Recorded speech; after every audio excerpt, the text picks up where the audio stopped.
Okay, here we're going to demonstrate the differences. This is the 906 saddle stitch autoloader, and we've changed the drives out, changed the way they function just a little bit compared to the old one. Mainly I start with the enclosure here. As you can remember, the old ones had the Ultra 5000 servo drive. These have the Kinetics 350s. There's your PLC. You can add I/O to it. Still got power flexes, VFDs, and that little Minarek drive for driving that DC speeder wheel. It also has breakers in it now instead of fuses. And there's your control, your power to power on the cabinet. It's got some of the same features as what the other one has. It has this prox wand here that controls the in-feed of the log. Can you turn this on a minute? Okay, here's your prox wand. As it gets bumped, the chains will stop feeding, so as the pop will go. Then you've got your incline. It's being controlled by the wand, same as what it had before. Or if you hit this after a time delay that's set in your screen, which we'll go over later, it stops. And then you have your analog pot that changes the speed of these belts, the feeding mechanism.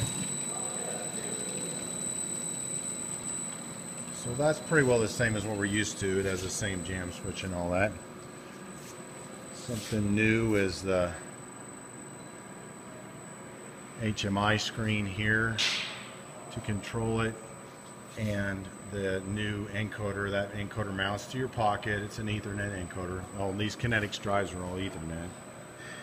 So here's that on your speed where I was talking to change the speed of that speeder wheel. Right now it's set to 5, which is 5 volts. It's 0 to 10 volts.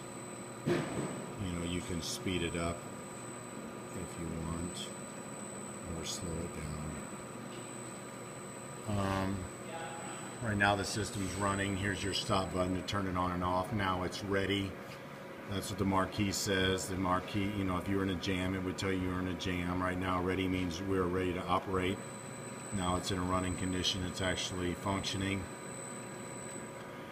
I think we're ready to go over how you time it. This one does not have a prox like what the old unit does on the pocket.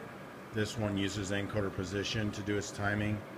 So the procedure for timing this into the pocket would be, first you jog the line, or jog the conveyor to put your pocket in position. See, that's what your encoder, where your grippers are right here at the product. Then you'd hit the jog button, and that jog button causes the green belts to move, bringing the product to the pocket. Once you let off the jog button, it automatically homes both this position of the green belt and the position of the pocket. So now we're ready to go, and you can do that at any time. Now, before we run it, the make ready button is the same kind of as before. Right now we've got the make ready count set to 2. So if you press the make ready button, the pocket will feed 2 signatures to prime.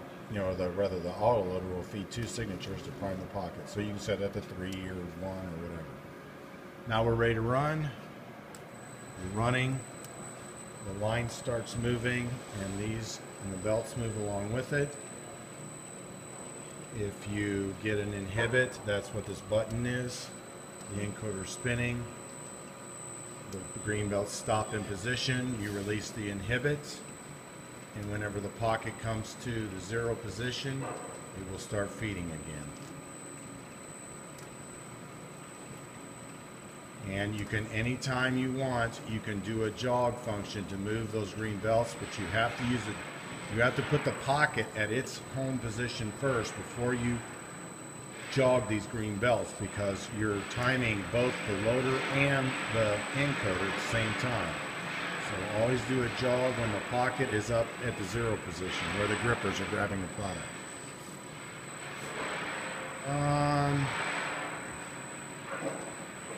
here's an example now. If you were, this is kind of hard to show together, but go ahead and if you do a stop, like here's a stop, system's off, and now if the pocket somehow moves, this is the right way, isn't it?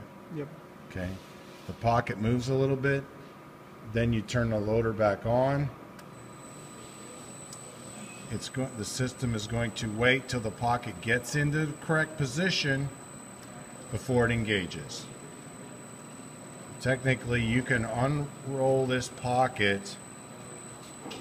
You can take this pocket, completely power it down, and turn it back on again, and it's going to, you will not have to do any jogging or rehoming of the unit. It's always going to be know where it's home. Now, if you move this unit to another pocket in the encoder, the flat happens to be in a different position than what it was on another pocket, you will have to rehome it. But technically, if this flat area on these encoders is the same on all the pockets, why are you looking at me like that?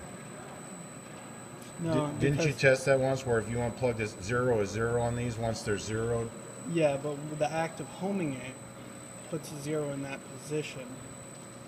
You follow me? Yeah, okay, so well then, so technically if you once you home out these pockets,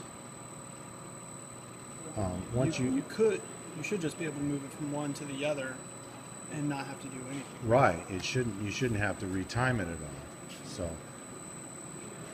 So that's something to consider. Well, now when you change product size, you may have to retime it because here's your 0 position. So as the product gets shorter, that might affect your.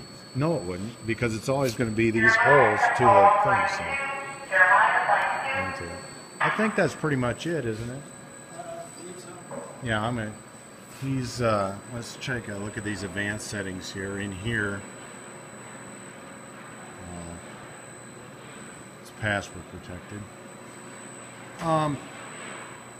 That jam timer is set to 1/4 of a second right here. Basically what that's saying is that if the jam switch is tripped for 1/4 of a second, it will shut the loader down. You can expand that or close it up or whatever. Encoder polarity, right now it's set to 1. You can change that from 0 to 1 depending on the rotation you want the encoder to follow. So if you want to, if the loader is running backwards, you would want to change that to 0. The pile air timer, right now it's set to whenever the line stops moving, it will blow for 1.5 seconds before it shuts the air off. And the incline off timer right now is set to 2 seconds. Whenever this wand is tripped, those belts will stop 2 seconds later. You can change that as well. And then shutdown would shut down your HMI. Here in I/O, this is a diagnostic screen where you can check to see if your I/O is working. Like right now, I'm going to flip the pile procs on and off so you can see if the PLC is seeing the inputs or not. And then under the jam setting, which I was showing you here, here's your jam switch like what you had before. If you trip this jam switch, of course you can't. There we go. Chip the jam switch, it shuts the system off. It's got that 1/4 of a second in the screen. That's for a little bit of debounce. So like if it just gets touched, it may not trip it, but it's got to really trip it. That's pretty much it. If you have any questions, you can call me, Jeff at Sim Products.